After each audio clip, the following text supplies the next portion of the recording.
welcome to oil and acrylic painting. I like to always start my demos from the studio view, so here I am. Today I will be first going over the supplies. It's kind of a way you can double check the list that I gave you and then look at my supplies and my studio setup and see where that matches.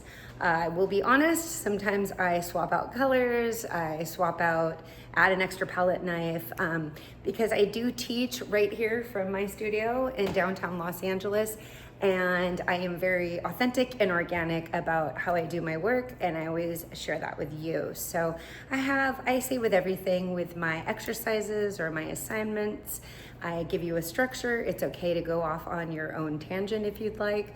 I give you a guideline for what supplies make sense. If you have some things you want to add or subtract, that's fine. If you're not 100% sure, you can always just reach out to me and I can tell you whether or not that will work. Like a substitute, or if you don't have something, if that will work for you. So what I'm gonna do is I'm gonna go to the supply table. I'm gonna show you what the acrylic and the oil supplies look like. I'm also gonna do the first demo today, and when I do that, I usually go from an overhead camera view. So I'll switch to my overhead camera and show you the kind of initial exercises that we will be working on. Okay, that's all for now. I'll see you at the supply station. Okay, so this is a tour of the madness that is supplies. I like to be very authentic and show you my studio, yay, as I show you supplies. Pickles also likes to be in my videos. That's my senior doggy right there, so you'll see him pop in and out.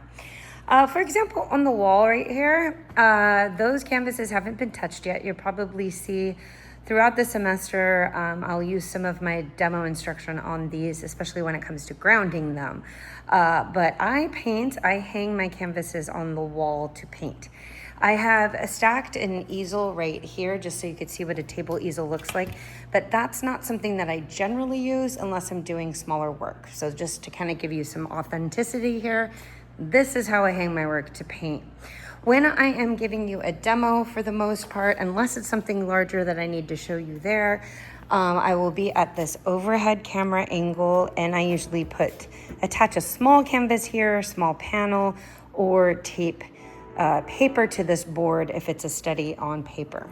Okay, so that gives you kind of an idea of the layout and how you'll be seeing things function. Let me start over here real quick to see what I have. This is kind of a watercolor setup, so sometimes it's nice to have a little bit of watercolor in case you want to do studies. These are canvas boards. You can kind of collect a series of those if you want. Oops, sorry, my finger there. They tend to be a little inexpensive, and you can do studies on these. They're both good for oil and acrylic. This is a hardwood panel. There will be a segment where I show you how to oil prime this, and you can gesso these as well, but they usually you cannot paint directly on these. They have to be primed.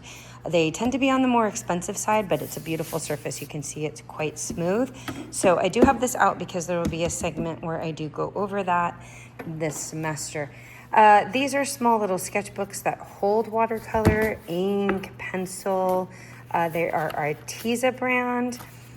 So these are sometimes nice to have to do layouts, but you can also do your standard sketch pad like I have here, and any size kind of works. So you can see some of my sketches are here where we can do thumbnails.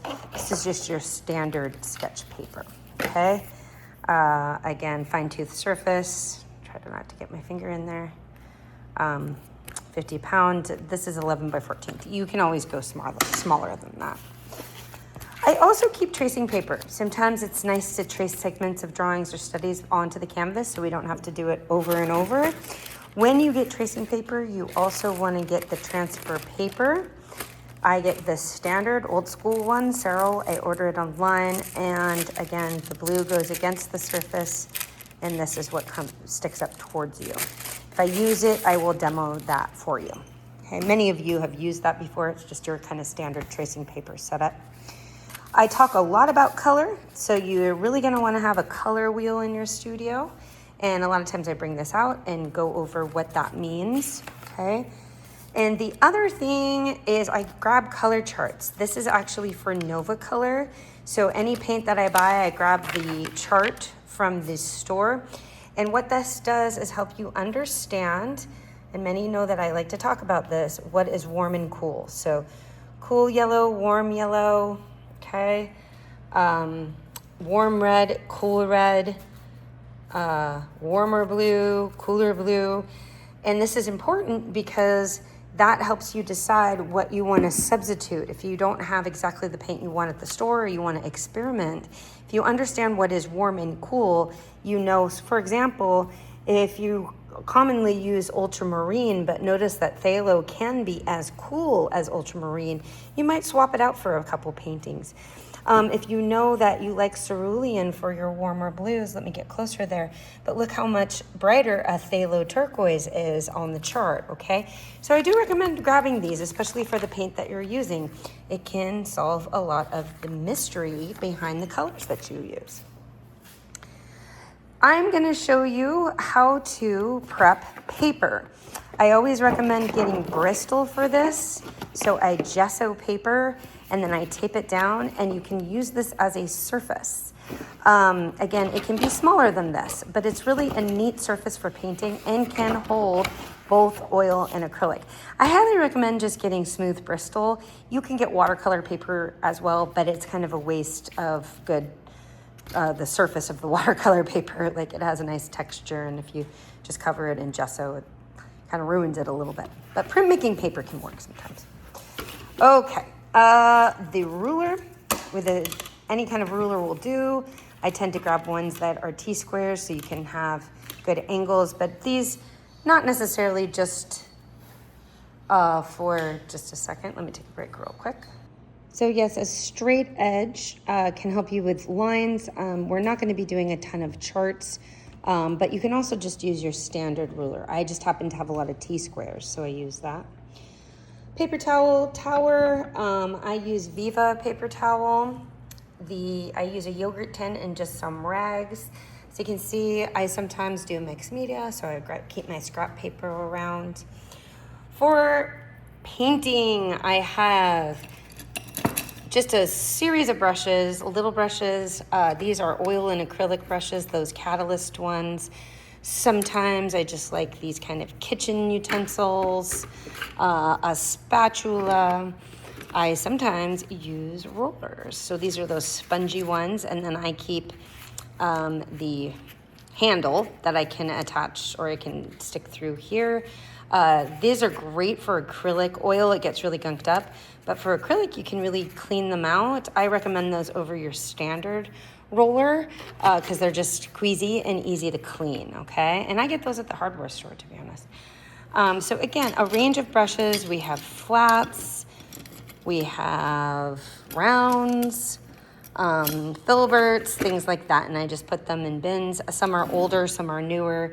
An old used brush can come in handy. Something like this can help you just if you're using medium or something like that. But you kind of want to keep a range. Keep your old ones around, but grab your new ones too. For acrylic, I use a lot of Nova Color. I buy it in about this size, okay?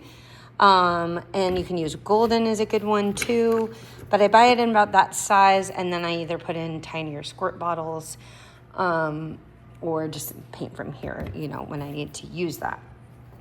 This is my oil paint. I use a range of Gamblin and Williamsburg.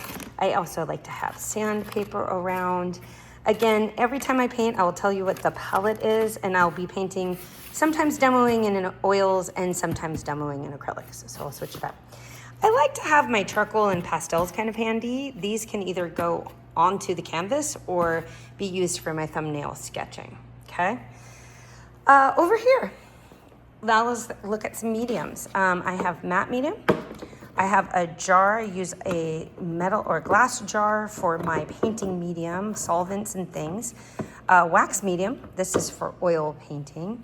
Liquid, that is for glazing, and this is linseed stand oil or your standard linseed oil is often what I use. I just need to get a new bottle of that.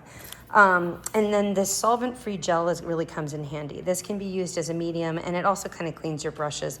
This is for oils. So oils, all of this here, and then matte medium and water for acrylics. Okay, so oils. I'm not heavy. I don't think mediums really make the entire thing. Really nowadays the paint can if the paint is older and drier, you're probably going to need a lot of medium, but most of the paint is mixed with extra linseed oil, so you'll find it moves pretty well on its own. But I will show you how to kind of make thin washes on your early layers, and so at that point you might want to be using some, I use Gamsol because it's a good mineral spirits. It's low in toxicity, okay? So palettes, this is your standard. If it's waxy, that's for oil painting. And sometimes I just put that down on the table and tape it there and then take it off. As you can see, I have a rolling cart here.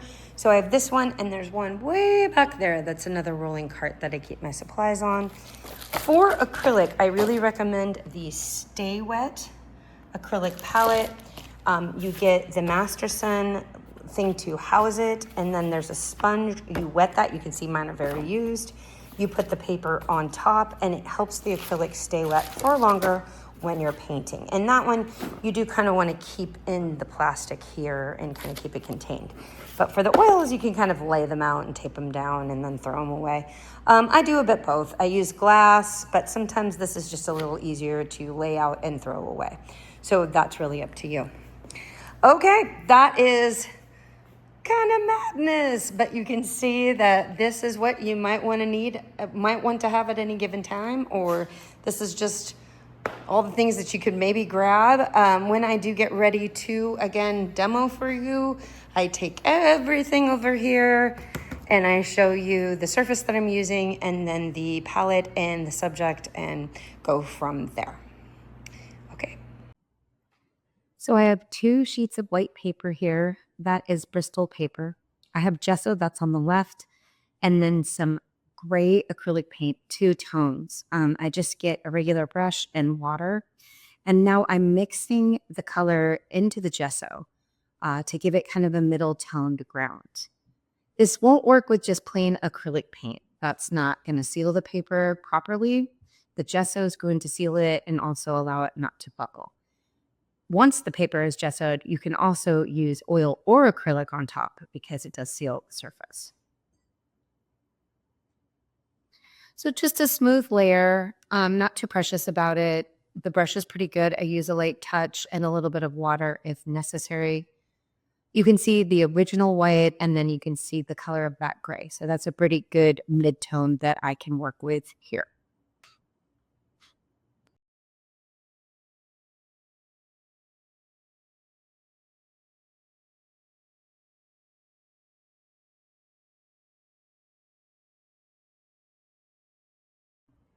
This is just an example of some alternate surfaces. Paper, this is panel, and different kinds of gray on top, cool and warm. So on these gray surfaces, I'm going to use a primary palette. I have Fanchon Red, Lemon Yellow, and then a Cobalt Teal, Black, and White. That's also the Gamsol medium there. This is just a range of brushes. You can use whatever you want, and a palette knife. Again, it doesn't have to be too precious. You can kind of pick any primaries. It's fun to experiment and see what the different colors do. On one of the squares, I'm going to tint the colors more. So I'm going to make them lighter and see what that looks like up against the gray. On another one of the squares, I'm going to darken the color. So do a shade and see how dark it gets against the gray. The trickiest one, and that will be the third one, is when I tone the colors. And the reason that I'm going to be doing that is to see how close I get to the mid-tone gray. The biggest thing with finding a mid-tone gray, as you'll see when I get to that one, is that's really how you control space and light. Heavy contrast like this, so a really light color and a really light value on a gray surface is bright and shiny. This is how you get some glow. And it's also, again, contrasting. I'm trying to see if it's real bright, what it looks like, if it's heavily saturated, what it looks like, kind of playing with the variations there. Right there, you can see it's kind of at the bottom of the page, but I am mixing the blues, putting a little violet in there as well, and then you'll see when I actually put there, I kind of brought it up for you. You see that's the darker blue color mixture that I'm making there in the violets at the bottom. And I'll put that on the the upper panel. Sorry.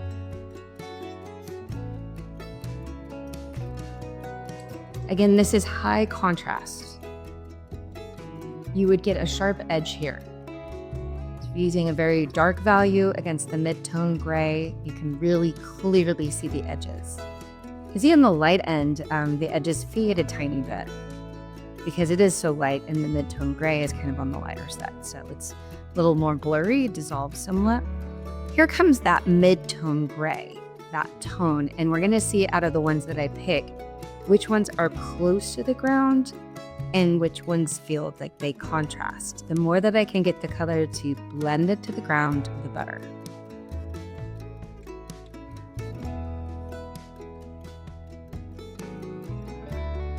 I can also test. You can see I'm testing as I mix. I kind of hold it up to the ground to see if I'm close. But you never really know until you put it on there. That's pretty close. So that's a bit of a peachy orange. It's very close to the mid-tone. And this is a great way to control space, that subtle shift. So the background's a little cooler. The swatch that I'm making right now is a little warmer.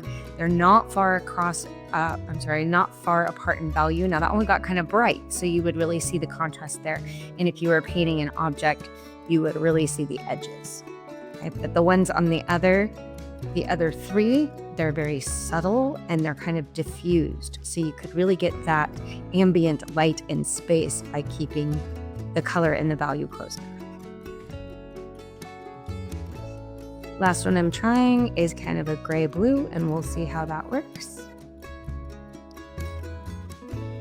This is just a really fun way to experiment, to see how you can control color before you actually are trying to paint something specific.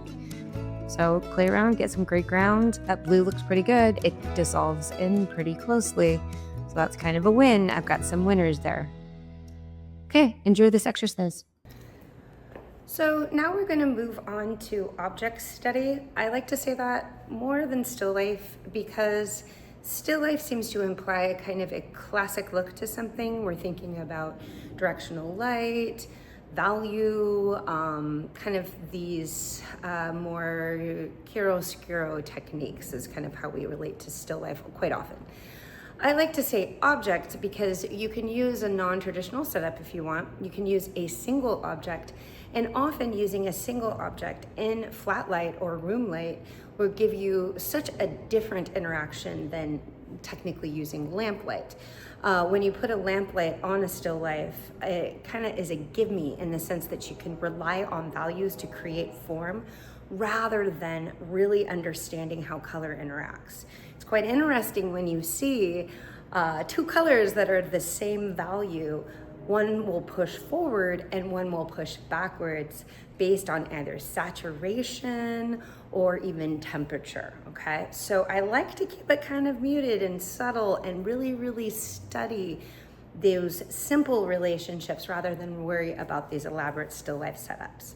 It also allows those who want to think more abstractly to just think about light and shape and color and things like that, so you're not having to worry about bringing it up to detail. You can if you want, but for the most part, it's really just looking at form. And I want you to keep it economical, using simple strokes, or just kind of counting the strokes. We're gonna keep it limited for this one. Okay, well, I'll see you at the demo station, and we'll be working on those object studies. Now it's time to gather supplies. I'm using small wood panels that are prepared with gesso. I also have sandpaper because I often sand in between layers for a better surface. Now I lay out the paint: titanium white, permanent yellow medium, phthalo green, quinacridone magenta, Persian rose, ivory black, And then I have some Windsor violet sitting right there, a solvent-free gel, and Venetian red, which I tend to use a lot for underpainting, adding neutral tones to colors as well. Now I lay out all the paint primarily from light to dark. Yellow and white are close to each other because white won't muddy it. I keep my blacks and my violets close as well. Here I mix a base, quinacridone magenta and Venetian red. What I do is I kind of mix this generic base and then add colors to it as I'm blocking the initial layers. So I'll add white, I'll add violet, I'll add ivory black, depending on what I'm seeing in front of me. This way allows me to find a range of values, but keep the palette close for now.